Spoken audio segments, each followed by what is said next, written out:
destruction of ivory, the danger of melanoma, and the debate over voting booth selfies are three of the stories we're covering today. I'm Carl Azus.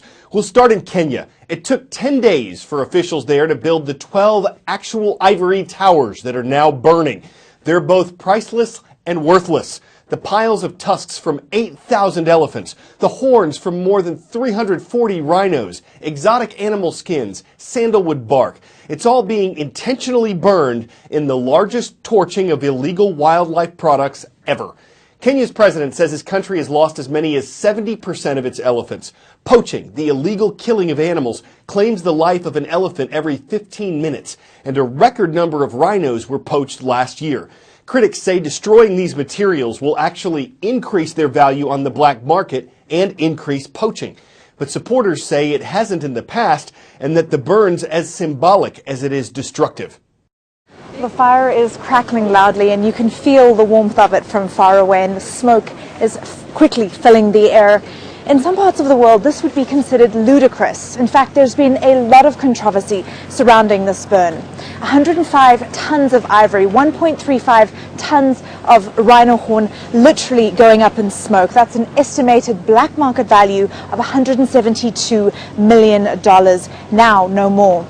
Kenya's message to the world: this ivory is worthless. It has no value unless it's on a live animal.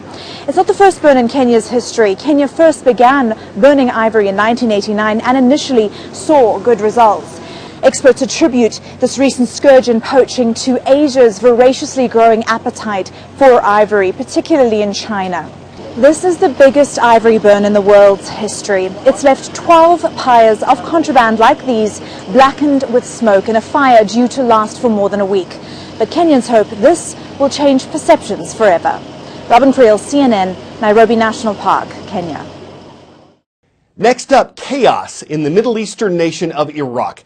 The ISIS terrorist group, which controls large parts of land there, says it's responsible for a pair of suicide bombings on Sunday. They happened in a city in southern Iraq where at least 11 people died and more than a dozen others were wounded. And a day beforehand, in the nation's capital, there was a rush of hundreds of angry protesters inside Baghdad's Green Zone. This is a 4-square-mile, heavily fortified area of government buildings and international embassies. The protesters ransacked parts of Iraq's parliament building before Iraqi security forces regained control. A controversial Iraqi religious leader had stirred up the crowd on Saturday, criticizing Iraq's politicians and calling them corrupt. The nation's been struggling with political problems in addition to terrorism and instability. U.S. Vice President Joe Biden and Secretary of State John Kerry have traveled there recently to push for more stability in Iraq, express support for its leaders, and encourage them to work together. Health officials say that a 70-year-old man in Puerto Rico recently died from complications of the Zika virus. According to the Centers for Disease Control, it's the first time that a Zika infection has contributed to someone's death in the U.S. or its territories. The man had contracted, then mostly recovered from Zika, but within a few days, he developed a bleeding disorder associated with the virus, and that led to his death. Brazil, where the Olympics are being held in August, has been hardest hit by Zika cases, so South Korea has designed special suits for its athletes. They'll be wearing long pants and blazers for the opening and closing ceremonies, and their tracksuits will have insect repellent built in, a sign of the times as the games get closer.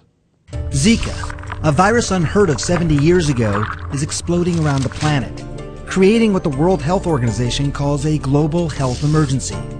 Common symptoms include fever, rash, headaches, and red eyes, if there are any symptoms at all. 4 out of 5 people who get Zika don't even know it. Zika is spread primarily by the female Aedes aegypti mosquito. She's called the roach of the mosquito world due to her crafty ways of hiding and breeding inside homes, making her hard to find and eliminate. Zika has also been linked to Guillain-Barré, a rare autoimmune disorder that can lead to paralysis. But what makes Zika really scary is an alarming connection between the virus and microcephaly.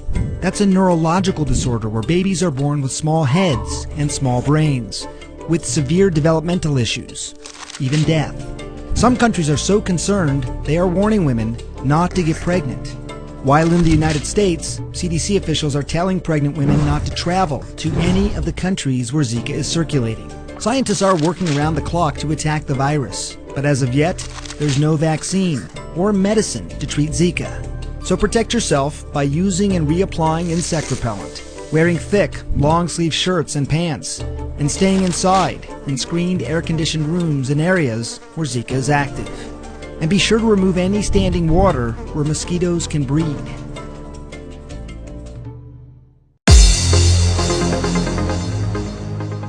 Our producers choose roll call schools from CNNStudentNews.com. Making one request a day without spamming is the way to go.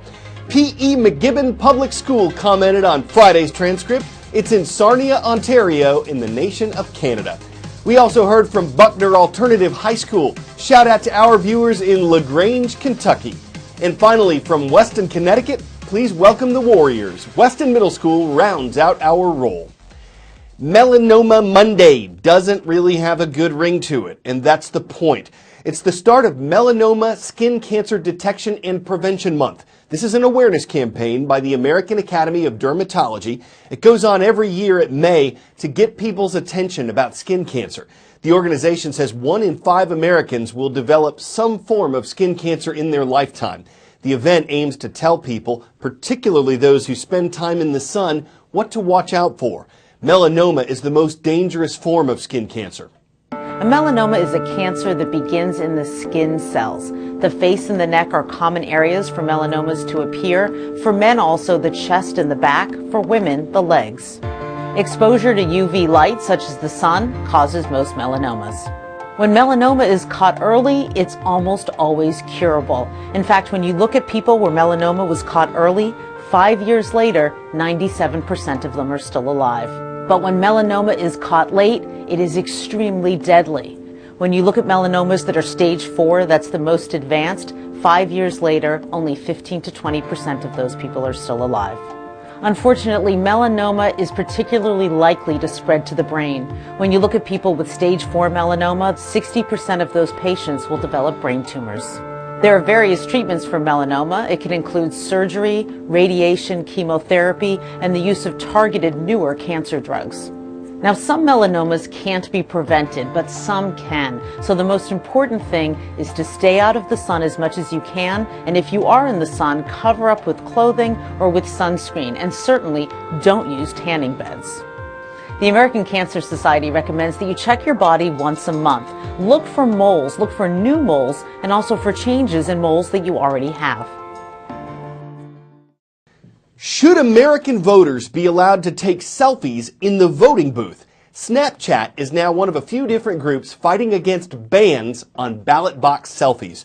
There's no federal law about this, but most states don't allow voters to show their marked ballots, which indicate whom they voted for. In Pennsylvania and Indiana, you could go to jail for voting booth pictures. In Vermont, you can take selfies but not share them. In Oregon and Wyoming, there are no laws against this. Snapchat says that ballot box selfies are part of free speech and that they're just a way that voters, especially young voters, engage in the political process. Critics say selfies threaten the secret ballot, where your vote is private and free from outside influences. They're also concerned about corrupt political groups paying people to vote and then requiring ballot box selfies as proof. From our Don't Try This at Home or Really Anywhere files, a low-altitude parachuting competition in China. Competitors had about 3 seconds from the time they jumped to do a few stunts like backflips and twists and then open their chutes. Skydivers came from around the world to do this, and waiting for them at the bottom of the gorge below was a floating platform with the bullseye they aimed for. Thankfully, people were able to open up, to shoot the breeze, to spread and share their canopies. Floats were seen in air and water, touchdowns and end zones made to order. CNN Student News wishes all of you happy landings.